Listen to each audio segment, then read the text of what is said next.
John lucha con el objetivo y el propósito del mensaje. Yo estaba completamente confundido. Pensé, Dios, ¿estás diciendo esto a mí, o me estás dando un mensaje para predicar a otros? ¿Qué es esto? Sentí una seriedad profunda sobre esto, porque yo sabía que Dios estaba tratando seriamente de comunicarse conmigo, pero ¿a quién le habla? ¿Estás tratando de hablar conmigo, o me das algo que se supone que debo entregar o predicar a este pueblo? En primer lugar, déjenme decirles esto. En ese momento, a pesar de que habíamos empezado esta iglesia, la gente del pueblo era muy blasfema. Estábamos constantemente predicándoles el evangelio. Todos los días nos íbamos a predicarles, pero ellos hablaban insultos, blasfemaban el nombre de Dios y hablaban de las vanidades que los rodean. Salíamos en reuniones al aire libre con un tambor y cantábamos. La gente se reunía alrededor de nosotros como para escuchar, pero lanzaban insultos contra el nombre del Señor y hacían burla de nosotros. Fue realmente muy difícil salir a predicarles, pero aún así, salíamos por fe, por eso dije, Dios, no nos iremos de aquí. Humanamente, no habríamos elegido ese lugar para alojarnos. Cuando esta palabra se acercó, pensé, Señor, ¿tú me das algo que decir a ellos? ¿Qué estás tratando de hacer? Pero en el fondo, mi conciencia estaba diciendo, esta palabra es para usted. Atestados de toda fornicación, perversidad, avaricia. Le dije, Dios, si me hablas, que sea claro. Una vez más, fue como una ola que vino sobre mí.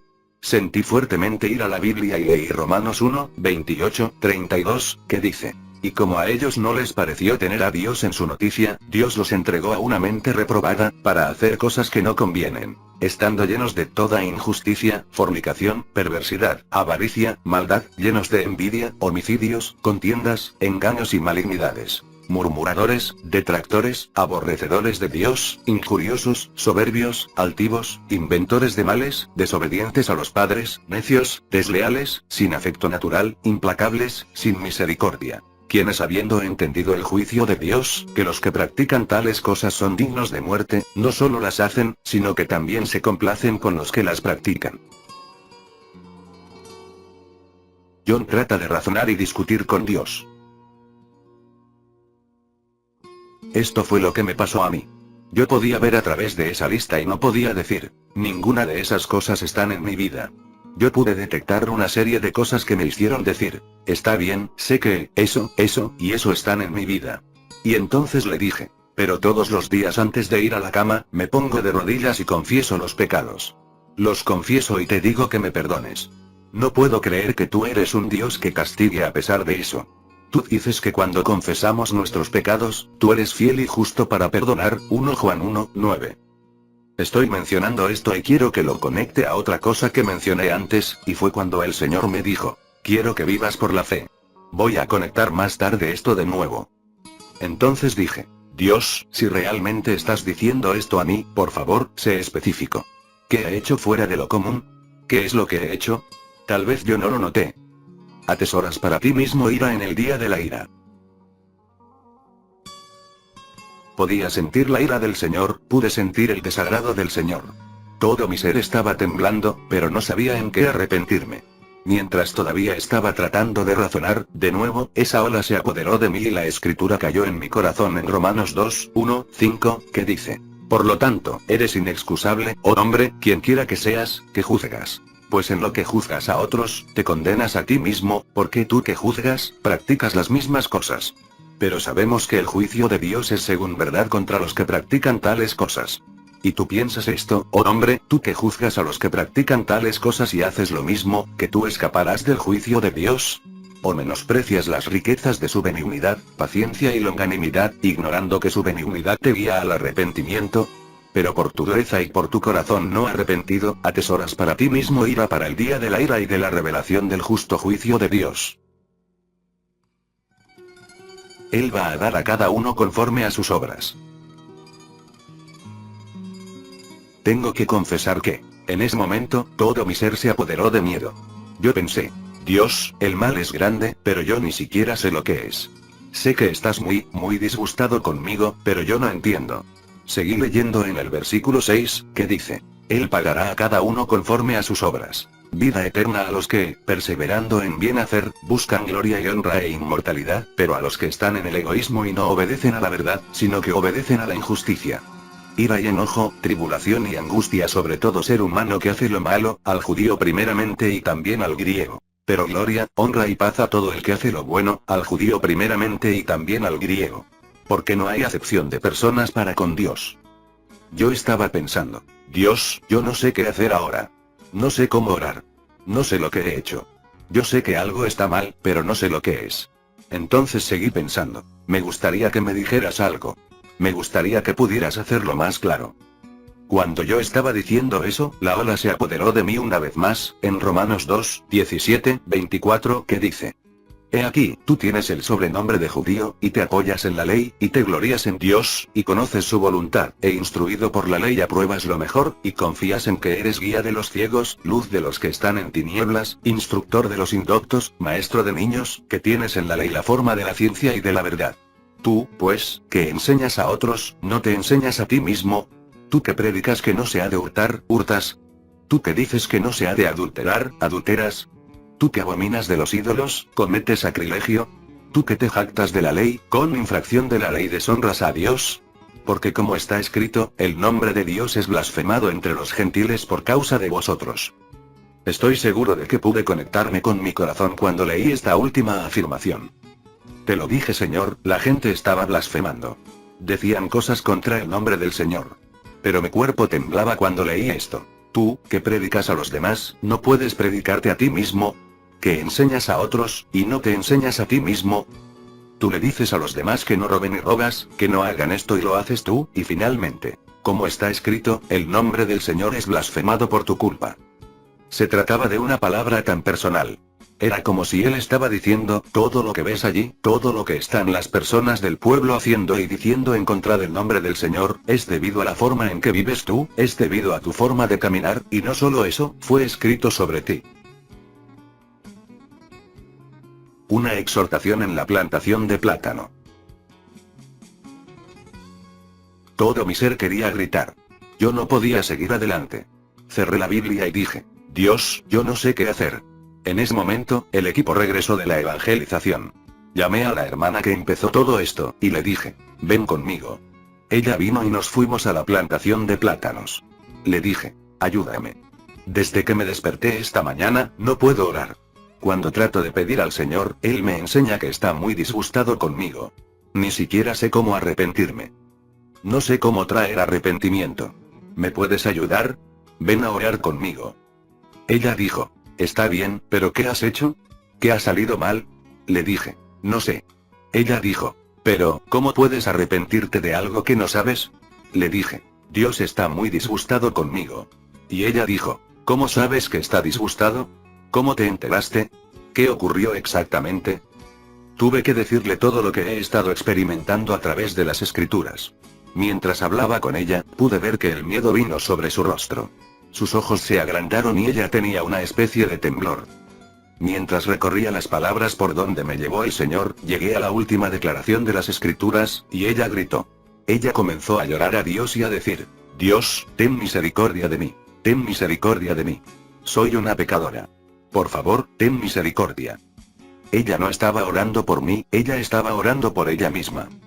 Más tarde le dije, pensé que estabas tratando de comunicarme algo de una manera indirecta. Todo lo que ella oraba fue perforando mi corazón. Pensé que no podía hablar conmigo directamente, así que trató de hacerlo en una manera indirecta, lo cual no era cierto de todos modos. Si confesamos nuestros pecados, Él es fiel y justo para perdonarnos. Cuando ella gritaba y oraba, algo cedió en mi corazón y de repente sentí que ya podía orar. Nos metimos en oración y lloré. Me arrepentí de todo lo que podía pensar. Yo dije, Dios, me arrepiento de aquello. Me arrepiento de esto otro, creo que me tomó cerca de una hora. Entonces empecé a sentir lo que la Biblia dice en 1 Juan 1, 9. Si confesamos nuestros pecados, Él es fiel y justo para perdonarnos. Empecé a dar gracias a Dios. Le dije, gracias, Señor, gracias. Pero no sentía paz. Yo no sentía ninguna elevación. No me sentía como si me hubiera ocupado de la cuestión. La diferencia entre Saúl y David. Permítanme explicarles esto. Yo estaba tratando de hacer frente a un acto, y el Señor estaba tratando de hacer frente a mis caminos. Él quería hacerme ver que no se trata de algo que yo haya hecho. Él estaba tratando con la forma en que yo caminaba. Pensé que mi caminar estaba bien. Él no estaba tratando de decirme, usted hizo esto, por lo tanto, arrepiéntase de ello. Déjeme darle un ejemplo. Saúl y David, ambos tenían el mismo tipo de fondo. Los dos eran las ofertas de animales. Ambos fueron llamados a ser reyes y profetas. Ambos fueron ungidos por el mismo profeta Samuel. Ambos pecaron contra Dios. Ambos confesaron su pecado. David fue perdonado, y Saúl fue rechazado. ¿Cuál fue la diferencia entre estos dos hombres? Si nos fijamos en la vida de Saúl, en el primer tiempo, el Señor dijo por medio del profeta: preparad una ofrenda para el sacrificio, e iré mañana y daré la ofrenda a Jehová. El profeta se retrasó un poco, y el pueblo se inquietó, y por el bien del pueblo, Saúl animó su corazón e hizo el sacrificio. Tal vez no tenía que hacer eso. Tan pronto como terminó, el profeta Samuel llegó y dijo: ¿qué has hecho? El Señor iba a establecer el reino en tu hogar, pero ahora lo ha quitado de ti y lo ha dado a otro hombre. ¿Cuál era el problema de Saúl? Él dijo: la gente se dispersaba y me dejó, así que me animé a mí mismo y yo ofrecí el sacrificio a Jehová. 1 Samuel 13:12, parafraseado. La próxima vez que el Señor le envió en una misión, Él le había mandado a matar a los amalecitas. Saúl fue a la misión, y desobedeció. Pero cuando regresó, el Señor dijo a Samuel: me arrepiento de que le envié. Me arrepiento incluso de que lo hizo rey. Mira lo que ha hecho. Cuando Samuel vino a Saúl, Saúl dijo: he hecho la misión del Señor. Pero Samuel le contestó: ¿y qué es ese balido de ovejas que estoy escuchando? Saúl le respondió: oh, la gente quería traer los mejores animales de vuelta, así que se los permití. Samuel le preguntó: ¿es mejor el sacrificar que la obediencia? Porque ellos iban a dar sacrificio a Dios. Más tarde dijo Saúl: yo he ofendido al Señor y le traicioné, porque temía al pueblo. ¿Te das cuenta de que Saúl vivió su vida ante la gente? Hizo cosas por la gente. Él confesó y dijo: tengo a Dios ofendido. He hecho mal. Por favor, ven conmigo para adorar al Señor.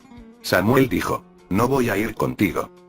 Samuel se alejó de él, y Saúl se aferró de su manto y se rompió. Cuando se rompió, Samuel se dio la vuelta y le dijo: así como la prenda ha sido arrancada, así el reino ha sido arrancado de tus manos. 1 Samuel 15:28, parafraseado. ¿Y qué dijo Saúl? Él dijo: hey, he pecado contra Dios y he pecado contra ti, pero dame un poco de respeto ante el pueblo. Hónrame ante el pueblo. Incluso en ese momento de ruptura, su corazón estaba más preocupado por su comparecencia ante el pueblo. Samuel fue con él, pero después de ese día, nunca volvió a Saúl. Samuel oró por Saúl todos los días hasta que Dios dijo: ¿por cuánto tiempo prefieres a un hombre al que yo he rechazado? 1 Samuel 16:1, parafraseado. David pecó también. Él cometió adulterio, y luego asesinó al hombre contra quien cometió el adulterio, así escondió todo, y el profeta Natán vino y lo enfrentó con una historia. David dictó sentencia sobre el hombre de esa historia y dijo: ese hombre tiene que morir. Y respondió Natán: tú eres ese hombre. David dijo: oh, he pecado contra Dios. Natán contestó: el Señor os ha perdonado. Yo quiero que vengas de sus formas a mis caminos.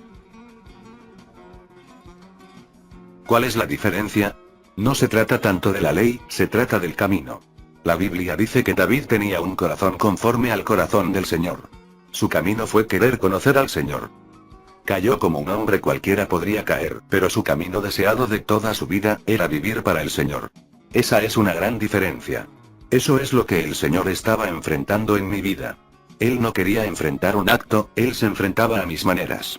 Él me estaba llamando de mis maneras a su camino.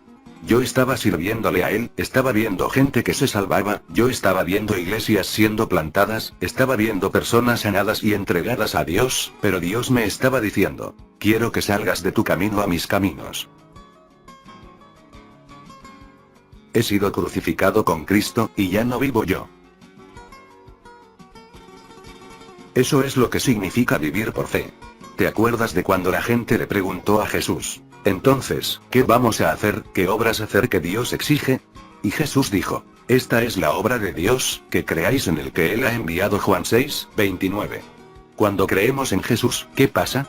Creemos que nuestra vida es inútil, inútil, inútil, y que estamos condenados a la muerte sin Él. Rendimos nuestras vidas a Él, para recibir su vida. A partir de ese momento, decimos como Pablo: estoy crucificado con Cristo, y ya no vivo yo. La vida que yo vivo ya no es mía, sino que la vida que vivo es de Cristo, y yo vivo por la fe de Cristo. Gálatas 2:20, parafraseado. Deja que tu mente se convenza de que la antigua vida se abandona. Esto es lo que el Señor me llamaba a arrepentirme. Él dijo: deja de vivir en tus formas humanas. Deja de vivir en el ser humano, en tu sabiduría, en tu esfuerzo humano, en tu voluntad humana. Suelta el yo. Muere a ti mismo y te será posible vivir para mí. Toma de mi vida. Deja que tu mente esté convencida de que tu antigua vida se abandona. Ya no se puede vivir por sí mismo. Por tanto, si alguno está en Cristo, nueva criatura es. La Biblia dice: el amor de Cristo nos constriñe en esto, que si uno murió por todos, luego todos murieron, y por todos murió, para que los que viven, ya no vivan para sí, sino para aquel que murió por ellos y resucitó. Por lo tanto, si alguno está en Cristo, nueva criatura es. Las cosas viejas pasaron, he aquí todas son hechas nuevas. 2 Corintios 5, 14, 15, 17. Esa nueva identidad proviene de Dios, quien nos reconcilió consigo mismo por medio de Cristo Jesús, y nos ha dado el ministerio de la reconciliación, es decir, que Dios estaba en Cristo reconciliando al mundo consigo mismo, y nos encargó a nosotros la palabra de la reconciliación. Ahora bien, somos embajadores en nombre de Cristo, como si Dios estuviera suplicando a través de nosotros. Os rogamos en nombre de Cristo, reconciliaos con Él. 2 Corintios 5, 18, 20. Dios está buscando una transformación total en nuestra identidad. Nos está llamando para un cambio de identidad, que no sea de nuestras maneras humanas, o sea, de mi identidad, de mi capacidad, de mi esfuerzo, mi sabiduría, nada de lo que está abajo en la tierra está limpio, solo lo que viene de Dios es santo, solo tenemos que asumir la vida que vino de arriba, del cielo. El Señor Jesús entró en el mundo, y tenía una misión. No vino para hacer dinero, ni llegó a hacerse un nombre, no llegó a realizar un impacto de fama o de prestigio humano.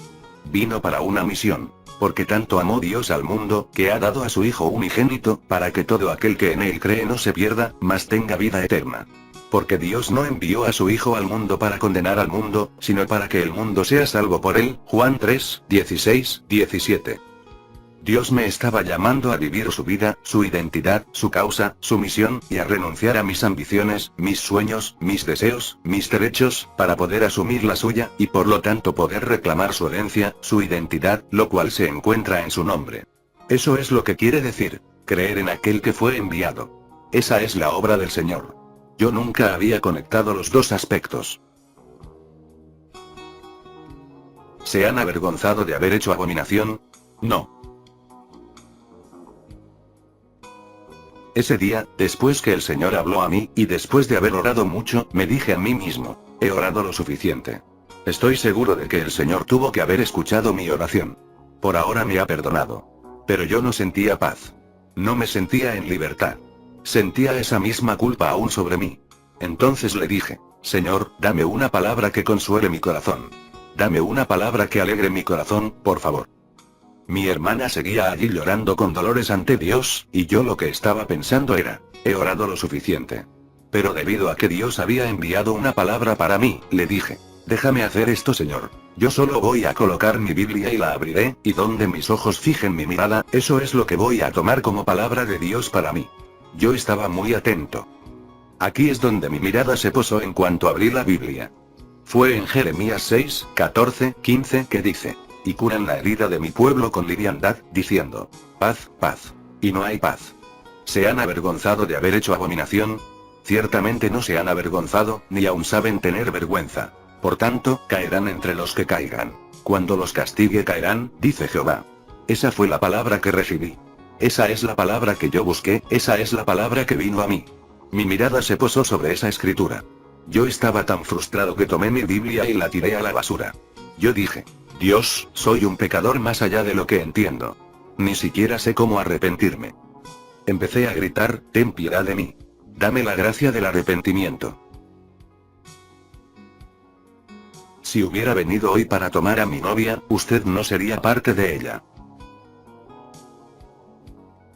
Como yo estaba llorando así, sentí que la presencia del Señor vino sobre mí. Cuando se es un predicador, hay momentos en que se inicia la predicación y en el medio de la predicación la presencia viene sobre nosotros. Eso es exactamente lo que yo sentía. Sentí, Él viene a mí. A continuación, se incrementó a niveles que nunca había experimentado antes. Pronto mi corazón estaba asustado. Lo sentía como una pesada manta que viene sobre mí. A continuación, todo mi cuerpo estaba temblando. Yo estaba sudando. Entonces sentí como mi cuerpo no se me podía mover. Ninguna parte de mi cuerpo se podía mover. Era como si yo estuviera en el interior del cuerpo, pero el cuerpo ya no era mío. Entonces, de repente una luz brillante golpeó mis ojos. Mis ojos estaban cerrados. Yo estaba de rodillas, con la cabeza en el suelo, pero una luz brillante me golpeó. Alcé mis ojos y dije, ¿qué es esto? Abrí mis ojos y yo no podía mirar en la luz. Incluso cuando los cerré, la luz traspasó los ojos. Bajé la cabeza otra vez, y estaba temblando y pensando, ¿qué está pasando? Entonces oí una voz profunda y tranquila. Él me llamó 3 veces. Yo no podía responder. No había fuerza en mí para contestar, pero por dentro estaba diciendo, estoy aquí. Me llamó John 3 veces. Entonces me dijo, yo te conocía desde antes de la creación del mundo, y yo te elegí, y te aparté para que me sirvas como testigo en estos últimos días. Pero quiero decirte, que si hubiera venido hoy para tomar a mi novia, tú no serías parte de eso. No puedo describir la conmoción que vino sobre mí. Creo que estaba en estado de shock. Yo ni siquiera respondí. Me golpearon esas palabras. Él repitió las palabras y dijo, yo no te llevaré. Porque está escrito, Él aparecerá a los que esperan en él. Isaías 49:23, parafraseado. Tú no estás viviendo tu vida como una persona que espera en mí. Tú estás permitiendo todo tipo de suciedad entrar en tu vida. Estás viviendo como quien no le importa. Como he dicho, yo no podía hablar con mis labios. En ese momento yo estaba pensando, esto no puede estar pasándome a mí. Dejé mi trabajo para servir al Señor, renuncié a la casa que mi padre me había dado, porque yo quería ir al campo misionero. Dejé todo esto, y no puede ser que Dios me dijera que no me tomaría. Mi teología y las enseñanzas no podían aceptar eso. Me habló de las palabras escritas en el libro de 1 Corintios en el capítulo 6 versículo 10. Me las encontré más tarde. Yo ni siquiera podía recordar que estaban en las escrituras, pero más tarde las encontré en las escrituras. Dice, ¿no sabéis que los injustos no heredarán el reino de Dios?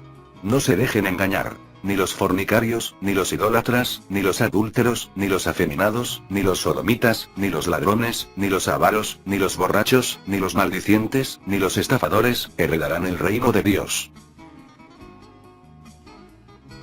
El corazón es engañoso por sobre todas las cosas, y perverso. Luego el Señor pasó a decirme, tu vida está tan llena de suciedad. Tú puedes caminar con una apariencia externa, y cubrir muchas cosas en tu corazón, pero te olvidas de que yo soy el Señor, que examino el corazón. No estás listo para cumplirme. Empezó a decirme, sí, tu vida está llena de esto y esto y esto, entonces ¿estás listo para ser según mi apariencia? Él dijo, sí, tu vida está llena de fornicación. Cuando me dijo eso, yo respondí, oh, no. Eso no puede ser. Yo dije eso en mi corazón, y la voz se detuvo. Por un instante, se hizo el silencio. Entonces él me dijo, no hay palabra torcida que salga de mi boca. ¿Por qué me llamas mentiroso? Pero ya que ni siquiera conoces tu propio corazón, voy a mostrártelo. ¿Recuerdas este día, cuando estabas colocando esto, a esta hora? Hermanos y hermanas, yo ni siquiera lo recordaba. Yo prácticamente me vi de nuevo en ese mismo momento, y no como en la memoria, sino como en la realidad. Estaba de vuelta en ese momento. Me vi a mí mismo sentado en el taxi esperando. Entonces yo estaba mirando a una señora con todo tipo de imaginaciones sucias. En el momento en que regresé de ese lugar y tiempo, pensé, oh, Dios, he pecado contra ti. Él dijo, no, no has pecado. Tú vives en el pecado. Usted vive en eso. Usted vive de la mañana a la noche, con tales imaginaciones. Incluso en su cama por la noche cae en lo mismo. Sé cada momento de su vida privada. Yo conozco sus pensamientos. Ni siquiera temes, incluso sentado en la iglesia, alguien pasa a la plataforma para servirme y usted los ve a ellos desnudos en su imaginación. Usted se imagina todo tipo de cosas. Yo soy el Señor, que examina el corazón. ¿No habéis leído que el que, incluso, ve a una mujer para codiciarla en su mente, ya adulteró con ella? Mateo 5:28. Imágenes comenzaron a pasar ante mí, de cómo funciona mi imaginación. Esto no es algo de lo que yo podría decir: Señor, caí en el pecado, Señor, yo fui débil solo en ese momento, porque era mi forma de vida. Era mi manera constante de vida. Me sentí cómodo en ella. Me sentí cómodo que nadie más pudiera ver, pero Dios estaba diciendo: yo lo veo. Yo soy el Señor, que examina el corazón. Estaba tan avergonzado, pero luego Él me dijo: eso no es lo peor de todo. Todavía vives en eso. Empezó a hablar cosas que parecen humanamente pequeñas. La envidia, la manipulación y la subvaloración de los unos a los otros, donde usted aparece como el mejor, así que usted parece hacerlo mejor, predicarlo mejor, trabajar más milagros, para ser más ungido.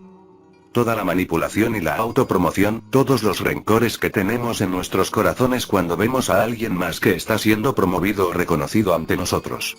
La forma en que el Señor los trajo a mi memoria, era tan asqueroso. Lloré y lloré, y estaba tan concentrado en mi dolor, que el Señor alzó la voz y dijo: cállate y escucha. Nunca os conocí, apártense de mí, los que hacen iniquidad. Me mantuve en silencio, y Él seguía y seguía y seguía, revelando más y más cosas. Incluso las cosas que parecen tan pequeñas, en ese momento, aparecieron tan podridas. Me sentí como si yo estuviera de pie ante el tribunal como todo un ser expulsado. Yo quería decir: basta, basta, lo acepto todo, pero Él no iba a parar. En algún momento yo empecé a decir: lo siento, lo siento, lo siento. Pero Él dijo: cállate. Yo no estaba hablando en voz alta, yo solo estaba hablando en mi corazón, y sin embargo Él dijo: cállate y escucha. Mientras continuaba, pensé: debo haber sido engañado. Todo el tiempo pensé que estaba sirviendo a Dios y sin embargo estoy tan sucio por dentro. Debo haber sido engañado. El diablo debe haber tomado mi cautiva vida hace mucho tiempo. En ese momento pensé en los milagros que estábamos presenciando. Pensé en las curaciones. Pensé en todas las cosas maravillosas, y de repente mi corazón se hundió. Pensé: el diablo entonces me ha engañado, incluso podría haber utilizado el producir milagros falsos. Cuando yo hacía esas cosas, pensé que era Dios quien estaba trabajando, y sin embargo era el diablo a todo lo largo de... La voz se mantuvo en silencio por un momento, y entonces me dijo: ¿por qué estás imaginando esos pensamientos? No hago milagros porque eres digno. Yo hago milagros porque amo a mi pueblo ante el cual te pones de pie para predicar. ¿Nunca leísteis de cómo van a venir a mí en ese día y me dirán: Señor, Señor, en tu nombre hemos realizado milagros, echado fuera demonios, y profetizado? Entonces yo les diré: fuera de mi vista, hacedores de iniquidad. Nunca os he conocido. Mateo 7:21-23, parafraseado. Jesús dijo: no depende de los milagros para evaluar tu solvencia. Tu mérito no está en las señales o signos o porque tú seas un testigo en mi ministerio. Yo hago milagros, porque me encanta la gente, y mi nombre nunca quedaré sin testimonio en la tierra. Él dijo: ¿no habéis leído nunca que sin santidad nadie verá a Dios? Hebreos 12:14. No son los milagros, es la santidad que viene de Dios. Me habló de la escritura en el libro de Hebreos. El Señor me recordó que después de que yo acababa de ser salvo, solo 2 días después de la salvación, Él me dio esta escritura: has amado la justicia y aborrecido la maldad, por lo tanto Dios, tu Dios, te ha ungido con óleo de alegría más que a tus compañeros. Hebreos 1:9. Yo era un nuevo cristiano, y tuve un sueño y en el sueño alguien me decía: esta palabra es un regalo del Señor. Él me dio ese pedazo de papel y había esta escritura en el sueño: has amado la justicia y aborrecido la maldad, por lo tanto Dios, tu Dios, te ha ungido con óleo de alegría más que a tus compañeros. Por eso el Señor me habló y me dijo: usted empezó bien. ¿Por qué te encendiste en tus pecados? Empezaste con tus ojos en mí, pero a medida que te hiciste más familiar, volviste tu mirada a la gente. Dejaste de buscar mi aprobación. Usted comenzó a buscar la aprobación de los hombres. Porque los hombres no conocen los secretos de tu corazón, y se mantuvieron en aprobarlo a usted y se maravillaron de su trabajo, pero no se preocupaban por mí. Sé que en tu corazón empezaste bien. ¿Por qué diste la vuelta? ¿Por qué tornaste tus ojos de mí? Quiero que sepas que los hombres no tienen el cielo, solo mi Padre tiene el cielo, y Él juzgará como un juez justo, y Él recompensará a cada uno conforme a sus obras.